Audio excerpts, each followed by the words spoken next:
Angelo Heddington and Elizabeth Rudavsky, two country kids in love. He seemed more fawning over her than anything. Their whirlwind romance is followed by a shotgun wedding. She seemed very happy, so that's great.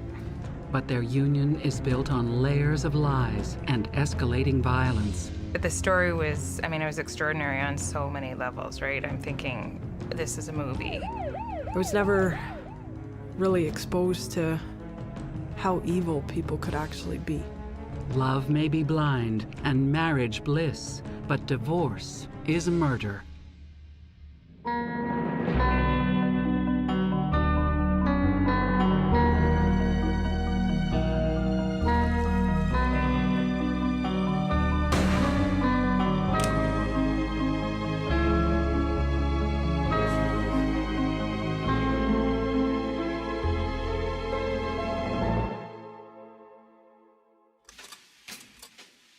Glencoe, Ontario. This is horse country.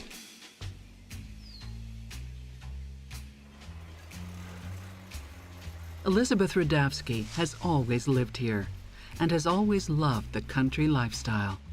I'm a country bum, grew up on a farm. I loved going out and just taking care of the animals, and I helped doing hay. I had had a little 410 shotgun that was given to me by my dad. She liked to raise rabbits and just a little bit of everything. One time she had a pet pig, and she babied that little piggy, and it got big. More than anything else, Elizabeth loves to ride horses. I love the horses. They just seem to understand me. Glencoe is paradise for horse lovers, and as just about everyone will tell you, a tight-knit community. Kelly DUPON is a local horse boarder. Most people are related to each other. I did find that. And a lot of good people, though. In 2002, Elizabeth is 26. She works part-time selling dog licensing tags outside of Glencoe, a small Canadian farming village just north of Lake Erie. You just needed to go from farm to farm throughout the whole township, basically just have people buy dog licenses. The job is a good fit for easygoing Elizabeth. Oh, she trusted everybody. I don't pass judgment on people. Oh, everybody knows everybody for sure. Not too much gets away without everybody knowing what the next door neighbor's doing. Elizabeth lives with her boyfriend, Andy. They've been together 6 years. But unlike Elizabeth, Andy's not into horses. I would always ride by myself. I know it was very dangerous to ride by myself, but if you have nobody to go with you, you just go do it. Elizabeth is about to meet a stranger who shares her passion. Oh, there was rumors regarding a lone rider that was out riding. We didn't know who it was. Yeah, basically he came into town and rode into town and nobody knew him. Like, who's that guy, so. That guy turns out to be Angelo Heddington. Elizabeth meets him when she pulls into a farm just outside town. Angelo has a job as a farmhand at Rhine Minima's farm. I think he was working for Minima, and then he got injured. Angelo doesn't have any cash to pay for his dog's license. He explains he fell off a fence and won't be able to work again until his leg recovers. Elizabeth agrees to collect the money from him later. Their conversation quickly turns from dogs to horses. He says, oh yeah, he has a horse, and oh, where's your horse? And oh, he's in the barn. That was my first visit. Relationship expert STACY KAISER and forensic psychologist Brian Russell see loneliness as a key part of this instant attraction. There's always something attractive about the mysterious stranger riding into town, and I think that's part of what happened with Elizabeth and Angelo. The connection on the horses, I think, is more than superficial. The fact that Angelo is injured makes him appear vulnerable. And it really plays to something in a young woman because she thinks maybe she can help him. A lot of women have a nurturing, motherly kind of instinct. And when somebody seems needy, injured, whether it's emotionally and or physically, it can sort of trigger that. I think the horse was probably the biggest thing, that she found someone, a man that likes horses and had a horse. Elizabeth's connection with Angelo grows stronger when she meets his horse, Excel. In meeting Excel for the first time, he was a very gentle horse. He had a very soft eye. In being an animal lover, you can always judge an owner by the way the animal acts. I took from that he showed that he cared so much about his animals that he would care about people just as much. Angelo tells Elizabeth how, as a teenager, he gave volunteer riding lessons to people with disabilities. She's thoroughly charmed. Talked a bit about my horse. He was a flea-bitten Appaloosa. They swap stories about learning to ride and the times they've been bucked. Every time I talked about my horse and I had a story about something that had happened to my horse, he would always give me a story, something relating. We had a lot of common issues, common adventures. Soon, they're calling each other Ange and Liz, and the conversation turns personal. He had said that he was married before, and he was just trying to move on, and I had told him that I had a boyfriend at the time, and Andy wasn't a horse lover. Elizabeth confesses to Angelo her relationship with Andy has reached a dead end. I think it's easy sometimes for people in long-term relationships who get unhappy or get bored for some reason to run into somebody else and feel a much stronger connection than they really should feel because the other person reflects precisely the thing that they're unhappy about in their current relationship. There is this really strong connection in and around horses. And that is something that is missing in her relationship with her current boyfriend. Over the next 3 months, Elizabeth and Angelo spend more and more time together. I showed him a couple of my spots just to go down and sit and look at the water, and well, that's the types of things I like to do. They went riding and did things, and she seemed very happy, so that's great. Angelo joins Elizabeth when she's out dog tagging. I had asked Andy many times to just come out with me, just dog tagging, and he would never do that for me. So it was really nice that Ange wanted to spend the time with me, and to me that meant a lot. The closer Elizabeth grows to Angelo, the further she drifts from Andy. I just needed a way to get out. In April, Elizabeth moves out of Andy's and into Angelo's. He had this great big house, and it was just him there that I was more than welcome to move in, and I was hoping this would be a good fresh start. Elizabeth even moves her horse, Owen, into the stable next to Angelo's horse. I jumped in. He seemed really nice and sweet. You know, he seemed more fawning over her than anything. Tom Rudavsky is accepting. She really didn't say anything to me. Just one day she's living with her other boyfriend, and then she's moved out and moved in with Angelo.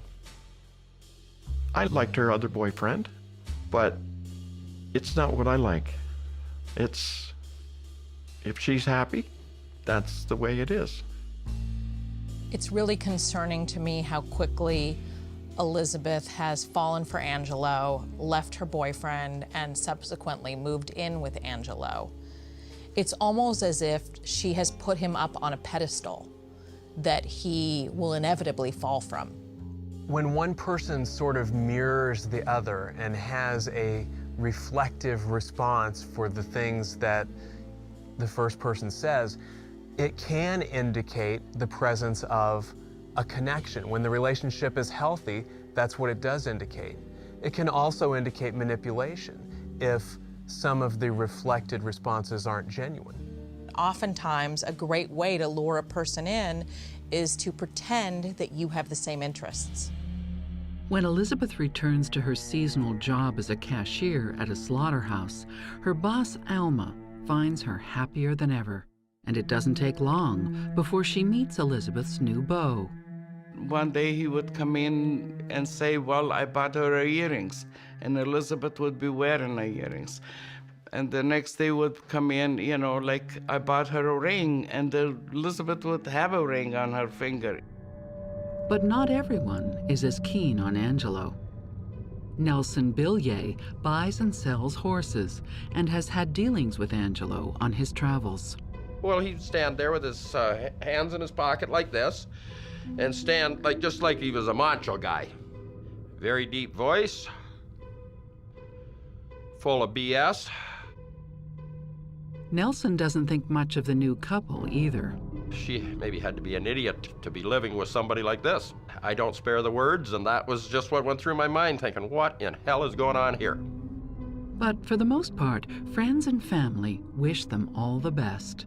I tease her about because she's a cute girl and she could do better, but then again, love is blind.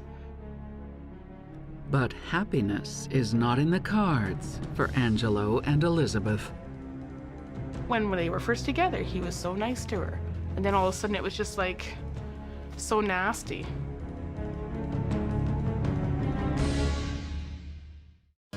Elizabeth Rudavsky leaves Andy, her boyfriend of 6 years, and moves in with Angelo, a mysterious farmhand who recently moved to the small village of Glencoe, Ontario.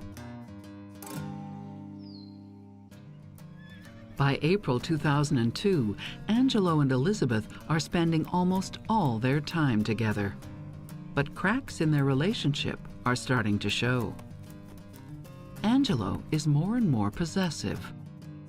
If she was anywhere near me, he would be within 5-10 feet, always within listening distance.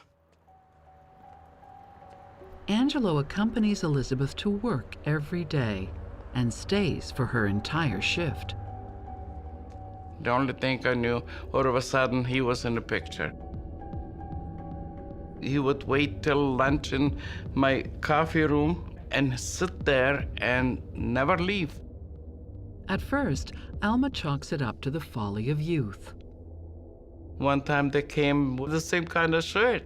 So I thought, well, that is kind of cute. They might really like each other, you know? But then she notices Elizabeth is losing weight. And when she compliments her about it, Angelo is the one who replies, saying he wants his girlfriend nice and thin.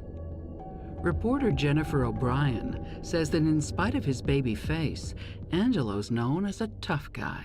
He was real gruff, kind of spoke from the stomach, would, do things like kind of, macho things, like spit while he was speaking to someone, and talk kind of crude, and he had his hands in his pockets all the time, and he was playing with himself. Angelo's behavior seems to be a little bit dichotomous, because on the one side, Angelo seems to be really trying to project a lot of what we might call kind of rough masculinity. On the other side, Angelo seems to be trying to project a lot of sensitivity. And when people's behavior is dichotomous like that, it suggests to me as a psychologist that perhaps there's some chameleon-like phenomenon in play. There are really two sides to Angelo. And it's really common for women to be attracted to that. They want the bad boy on the outside who appears soft on the inside. When Elizabeth's dad, Tom Rudavsky, meets Angelo in person for the first time, he notices a change in his daughter's behavior. You sit on the couch, and he made Elizabeth sit there, straight up, knees together, and hands on her legs. And he said, "You sit straight." And right from that day on, I knew there was going to be a problem. I just sat there with my hands in my lap and looked pretty. He had come up with different ways to control me. I needed to act like a lady. I needed to dress like a lady. Okay, I was willing to do that for someone that showed me that they appreciated it. The girl who used to be more of a tomboy is now dressing in floral dresses. And I think that this is legitimately concerning. Something has changed in her. Somehow she's being influenced. Well, I think to the extent that Elizabeth is the one who seems to be making the changes and the sacrifices, it suggests that she is in the one-down position. She's the one who has less power in the relationship. She's the one who's acquiescing to. Over time, people start to notice strange injuries on Elizabeth, and when questioned, there's always a plausible explanation. Liz came to the house one day and she had this big black eye, and I was questioning her about it, and she said, "Oh, it's the horse." I think the last time they showed up, I believe Elizabeth had a black eye. I know my wife asked her what had happened, and Elizabeth had told her that she ran into a trailer door. At work, Elizabeth's boss, Alma, finds Angelo's presence less charming and more menacing. I look at her hands and she have a, all over her hands, blisters. To me, it looks like a burns. I said, "What happened over there?" And Angelo jumped in right away. Oh, she fell off the horse, and she landed in a poison ivy with both hands.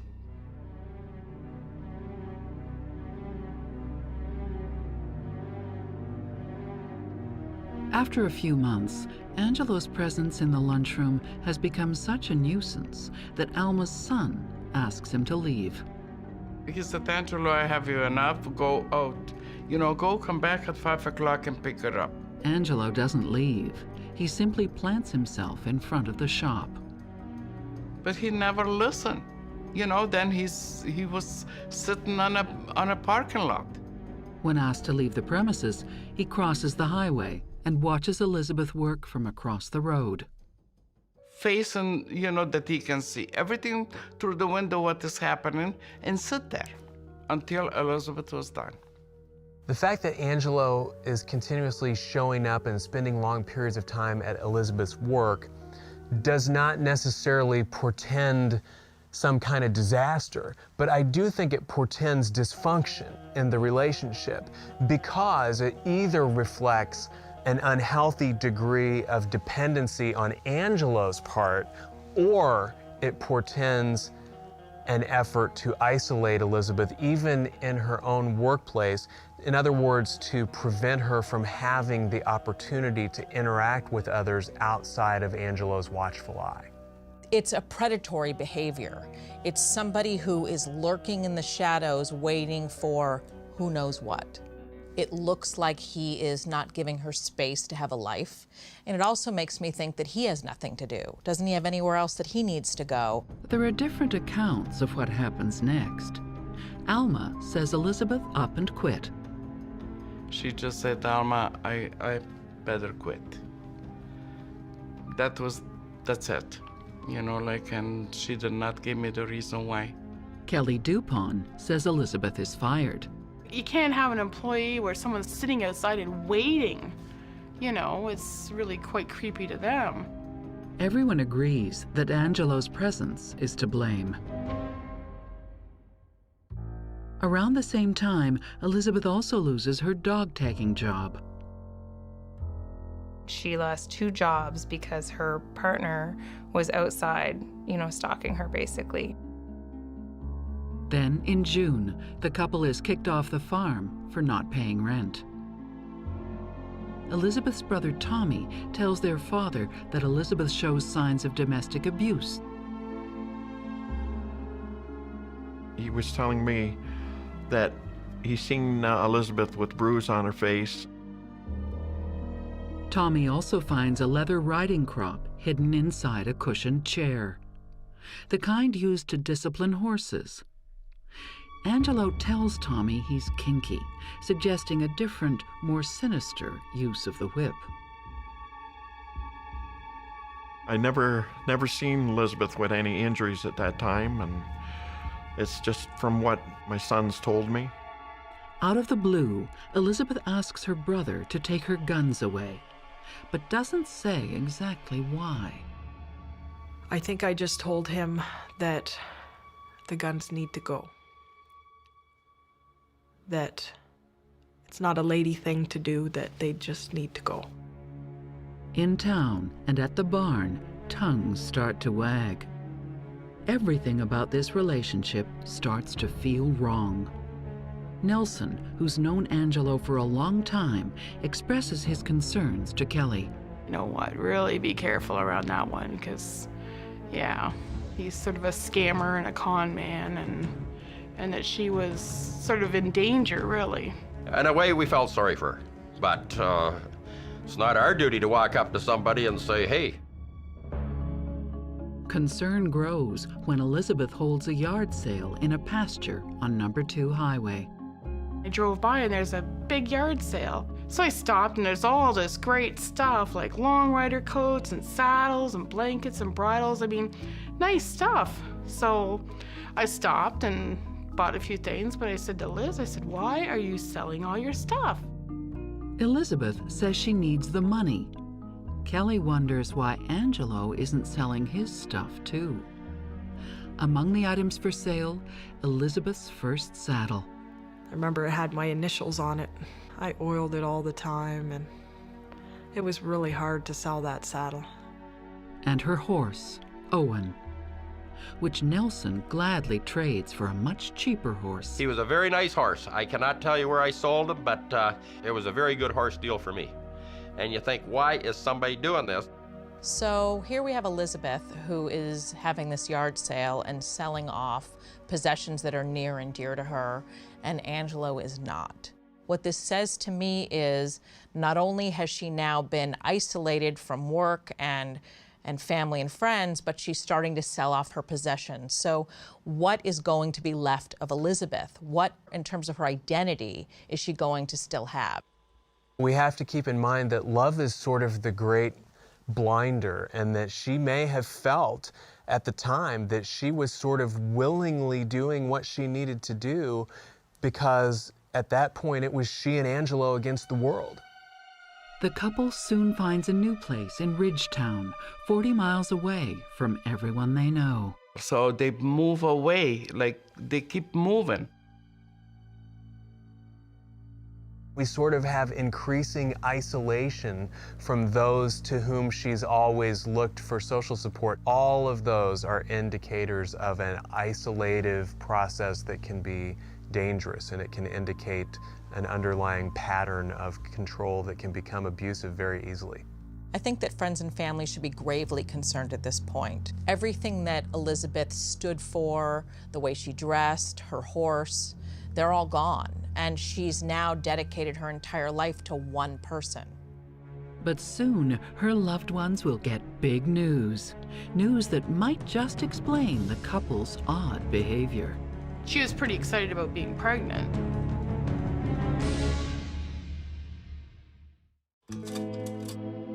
After losing 2 jobs, the roof over their heads, and having to move, it looks like Elizabeth and Angelo's relationship is on the rocks. Then, seemingly out of nowhere, the couple, who have only known each other for 4 months, hosts a garden party at Elizabeth's mother's house in order to make an important announcement. It was a beautiful day out. It was a good day. I was shocked.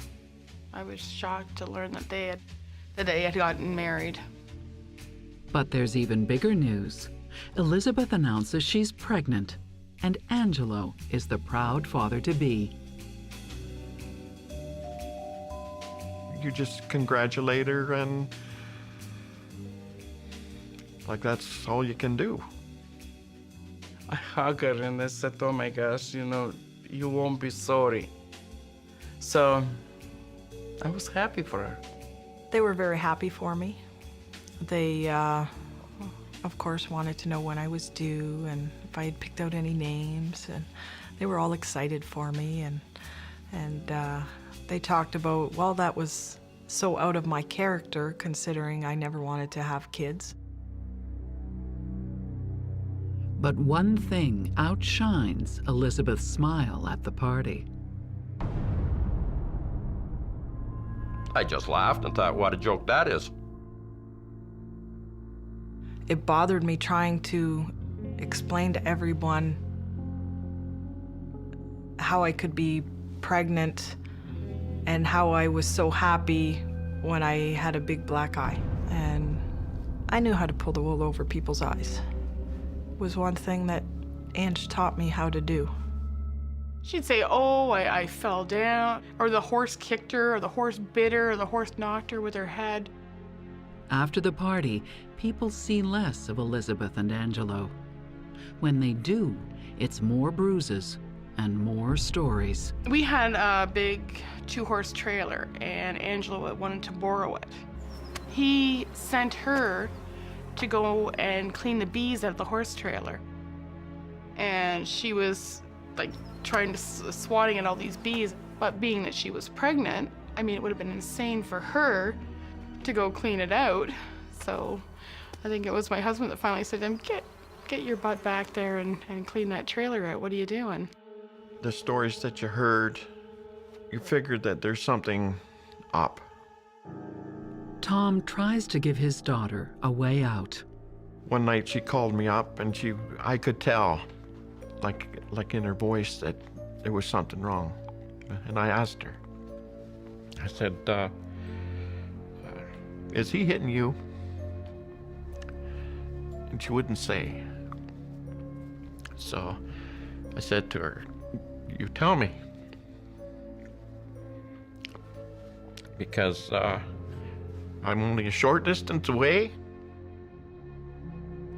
but nothing ever come out. Elizabeth doesn't take her father up on his offer to help. And things only get worse.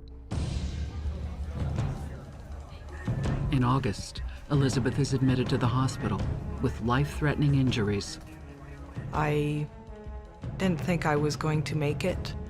I just chalked it up as I'm dead. She is treated for bruising, swelling, a collapsed lung, and vaginal lacerations. I was basically bleeding to death. Elizabeth is given 7 units of blood.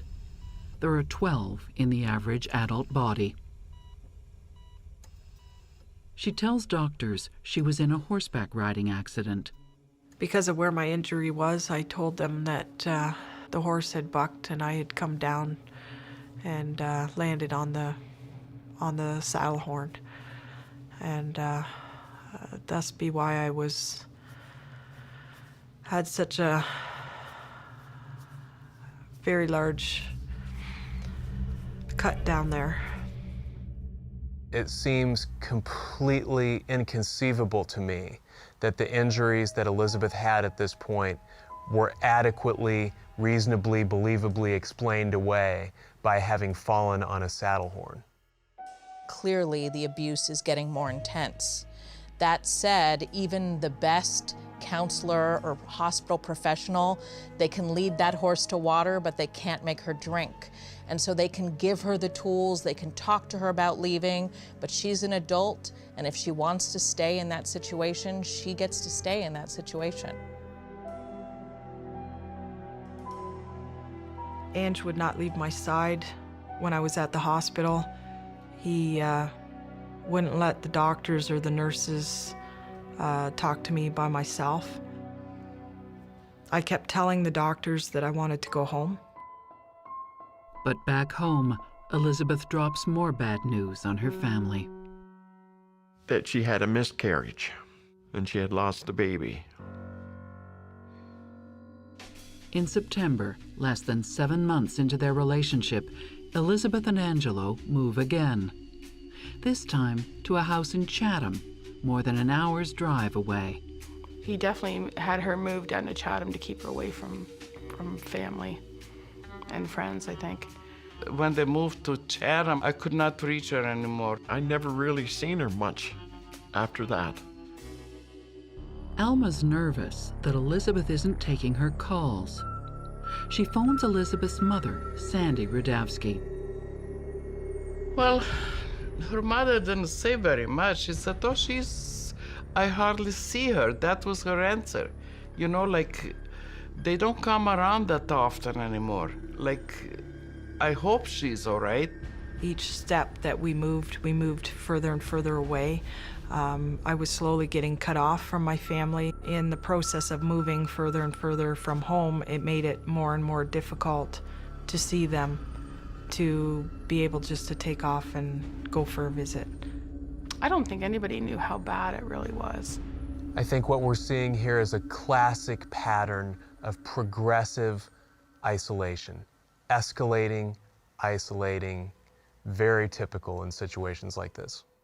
Elizabeth is saying that everything is fine, everything's great in their relationship, that she's afraid if she tells people what's really happening, that Angelo might hurt her more. There's a giant elephant in the room, and nobody is wanting to acknowledge that it's there. Then, on September 21st, Chatham police get an urgent call. There's been a stabbing at the couple's new address. Only this time, Angelo's in trouble. He was laying on the front step when the police arrived. Elizabeth tells police a burglar broke in. Angelo went to the door and was attacked.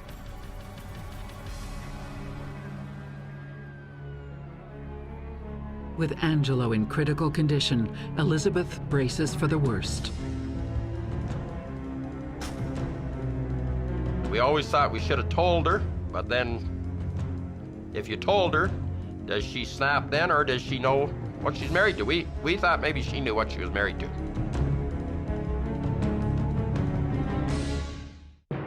Angelo Heddington is stabbed in the early morning hours of September 21st, 2002. He's rushed to the hospital. I kept saying to Ange that he'll be okay, everything will be okay. And then, as I was being pulled away, I heard Ange say, it was my wife.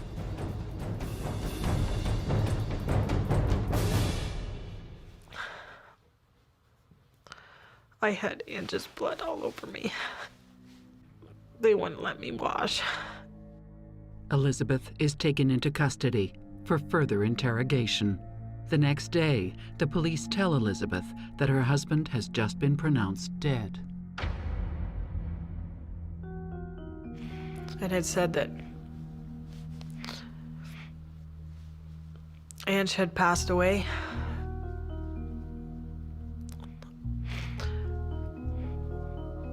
And that I was officially charged with first-degree murder.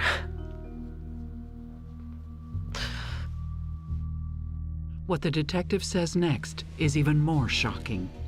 He tells her the name of her deceased husband is not Angelo. The detective referred to Angelo as Angela. And I kept saying, no, his name is Angelo. And he asked me if I understood exactly what was going on. Ange was a girl. The paramedics made an observation which led them to believe that the person who they believed was a male person was in fact a female person. On their way to the hospital, the paramedics discovered a prosthetic penis under Angelo's clothes. The police came to the door and said, we have to talk to you. It's about your daughter. And there's something else, like he is not a he, he's a she. The story is everywhere. and Angelo's secret is the talk of the town. How do you keep something like that quiet? My son showed me the newspaper. I said, no, it cannot be. People were quite shocked to find out that Angelo was a woman. Not everyone is surprised, though. Horse dealer Nelson Billier says years before, he first knew Angelo as Angela. A bunch of us were sitting around drinking beer, and she wandered up. And you can imagine guys about half drunk, and this thing walks up and lets on to us it's a guy. She was dressed like a guy, she acted like a guy, but she had earrings on. And I said to her, why would you wear earrings like that to the Western Fair? And she says, I am a girl. Nelson had tried to tell people about Angelo, but nobody believed him. And I told Kelly, I said, you realize those are 2 girls. I'm thinking, well, she's pregnant. There's no way. That's obviously a man. Police struggle to understand how Elizabeth could have had an intimate relationship without knowing Angelo's biological sex. Elizabeth tells them what Angelo told her. An ex-girlfriend got mad at him and burnt his genitals. And that's why he wasn't as a normal male. I never seen nothing.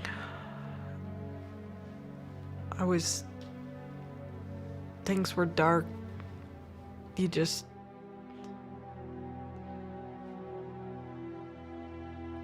I never passed judgment. There's more to love than just sex. I thought I was in love.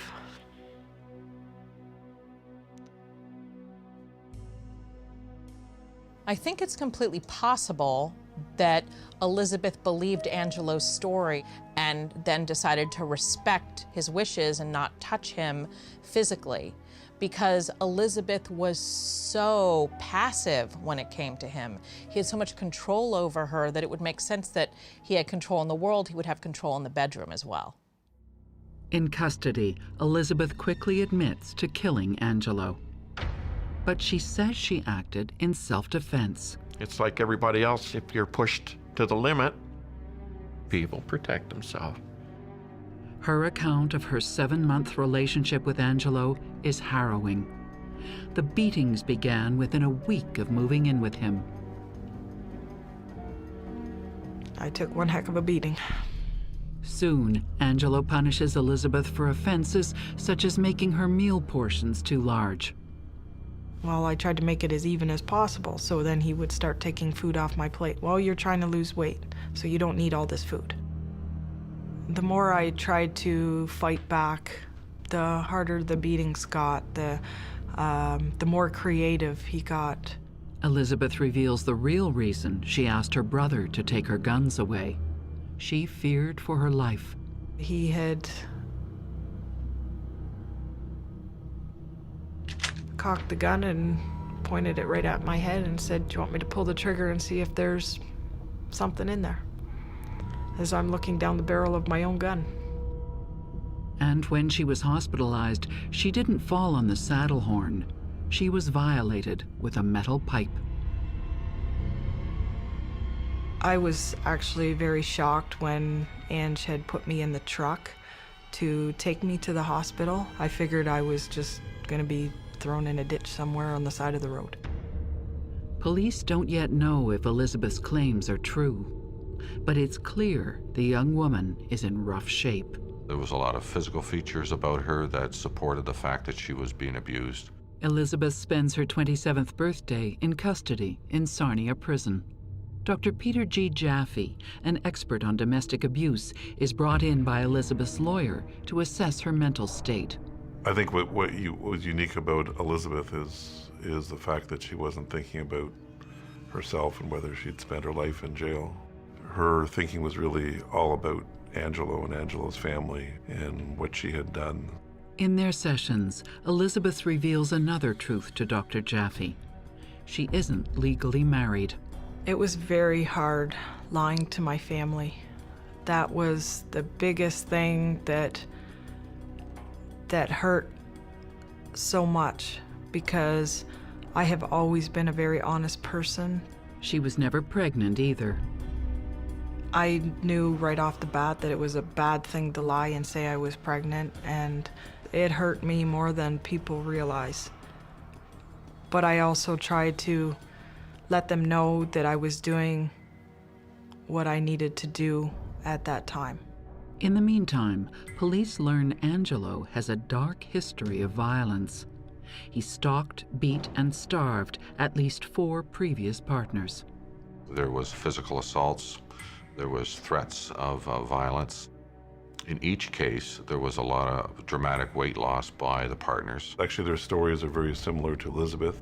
Most abusers will have a series of victims in their lives. It's rarely one victim. I always wondered why some of these women hadn't decked her or picked up a baseball bat or something. The stories are difficult for Angelo's family to hear. Journalist Jennifer O'Brien interviews his mother, Marlene Heddington, at length. Marlene wanted people to know that Angelo wasn't always a monster and wasn't just evil to the core kind of thing. She was a tomboy, but a happy kid. Marlene said, you know, Angelo would be the first person to help you out of a ditch if you were stuck in a ditch. But according to Marlene Heddington, everything changed when Angela turned 14. She dropped out of school, found work as a farmhand, dressed as a guy, and answered only to Angelo. She started saying, I am a boy, and this is a man's world, and I'm a man, I'm not a girl, I don't want to be a girl. Could Angelo's behavior result from the traumatic experience of growing up as a trans person? He hates femaleness. He hates female bodies, that intense loathing of female bodies, which for me has to come out of that experience as a 14 or 15-year-old trans person in the environment that he's in. On the one hand, wanting Elizabeth to be more feminine, and beating her up because she isn't. And on the other hand, doing everything he can to damage and scar her femaleness, her physical femaleness. Gender dysphoria does not entitle you to defraud another person, to be dishonest with another person, to basically use another person to help you resolve your issue. In a relationship, honesty is literally the foundation of success. And so the fact that he wasn't able to tell her the truth tells me that there may be other reasons and other things that weren't real about him. Angelo made references to Elizabeth about, a sister Angela that had been sexually assaulted and was struggling with, her own sexuality in the aftermath. So one could speculate that Angelo was really 2 people. There was an Angela that was a vulnerable victim of something terrible that happened when she was younger, and then there was an Angelo who was the male, aggressor, perpetrator, trying to compensate, or deal with the trauma that she had suffered earlier. Whatever the origin of the violence she was victim of, it finally pushed Elizabeth over the edge. The details will soon be revealed in court. Everything was still quiet, and then all of a sudden, he attacked me and started coming at me.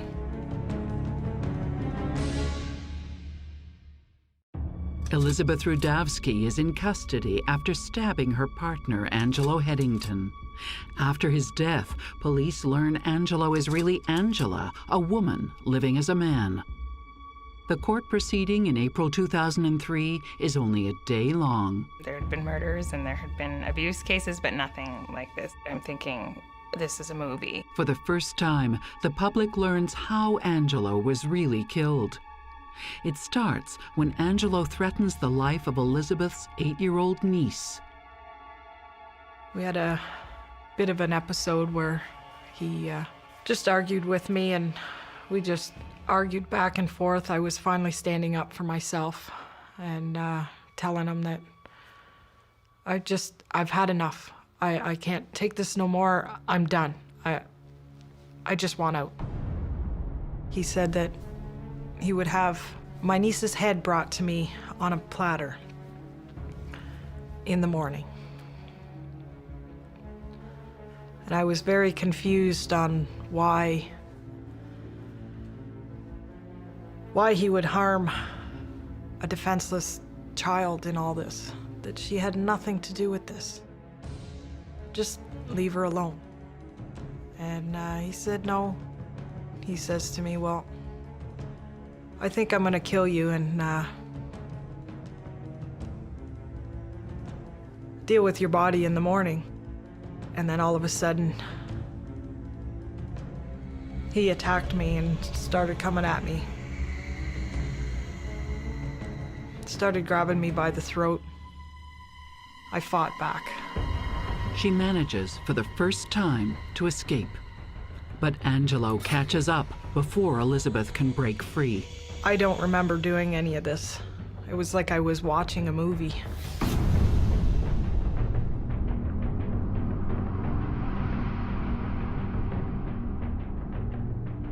I just remember him saying, "You stabbed me."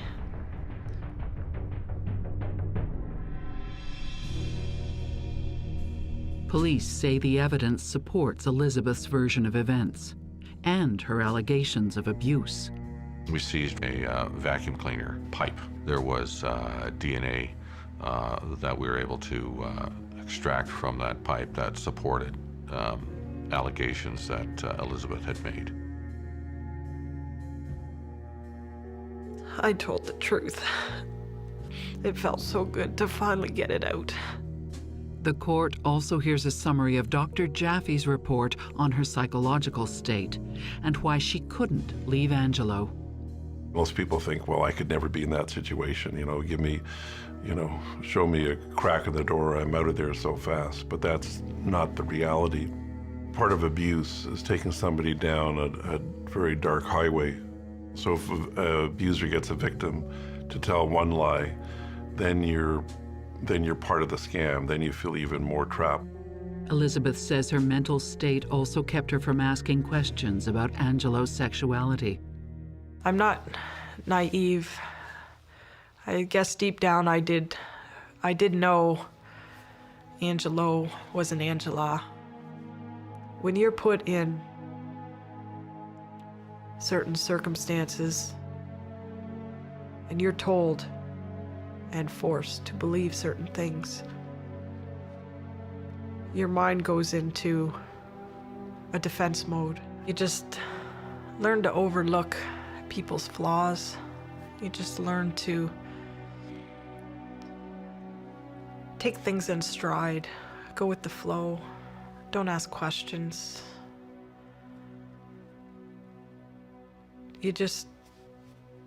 People are who they are.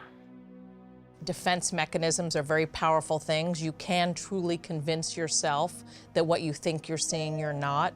But I also think it might have been embarrassing for her. She might not want to have admitted that she maybe made a mistake and believed that Angelo was a man when he was genetically a woman. I think Elizabeth probably loved Angelo, at least at the beginning. And it's hard to really know if Angelo loved Elizabeth as a person or loved the representation that Elizabeth provided of what Angelo wanted to be. I don't think that Angelo is just a mean, evil person. I think that Angelo is deeply disturbed and doesn't know how to deal with his emotions, and he acts out because of it. I think Angelo was a mean, evil person who was also disturbed. There's another dimension here which I think was unique in the sense that Angelo was threatening not only to harm her, but also harm a niece of hers and, or harm her parents. So in that way, you're totally captive, because even if you can seek freedom, you might be endangering somebody else who you love. I'm not one to call people's bluffs. Do you want to play Russian roulette with your family's lives?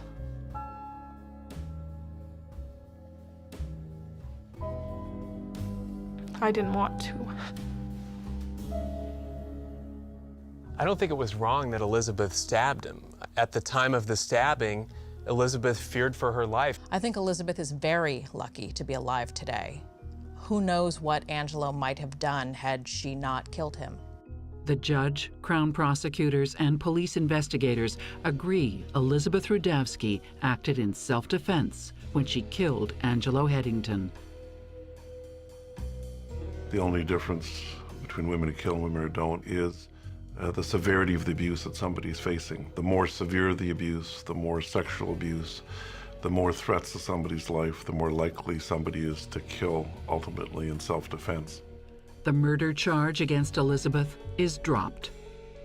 Angelo's parents are said to support this decision. Angela had lost her life as a result of being stabbed, and she has family, and they were deeply affected by that. But we could not ignore the fact that this was a very abusive relationship. Marlene was quite emotional about it and very remorseful. She was remorseful, I think, over being unable to help her daughter. And also she was remorseful and regretful over not helping Elizabeth. She had said to me, you know, she killed my daughter, but what other choice did she have? 10 years after these events, Elizabeth lives a normal life and has advice for other victims of domestic abuse. As much as you think you're alone, you're not. It takes you to step up and say something if you're in danger. I'm really glad that Elizabeth decided to tell her story, because I believe that she has been through a traumatic experience. And so it's my belief that her sharing what she went through is actually part of the process of getting better and not going through something like that again. Obviously, one of the messages from what Elizabeth went through, it's a message to friends, family, neighbors, even co-workers, that victims need people to keep asking questions, to be supportive. You know, I'm really feel bad about it that I did not see it coming with Elizabeth, what was going through. I think I just felt so guilty about not being able to help her. In 2007, Elizabeth gets married. Sadly, her husband Mike dies of a heart attack shortly after the birth of their son, Luke. Luke is part of Mike. That's what she's living for. She just lived for that little kid, you know? I don't know how she can be so strong. I always question, why did I make it through this? I believe it was for Mike and Luke. Don't get these tears wrong, I'm happy.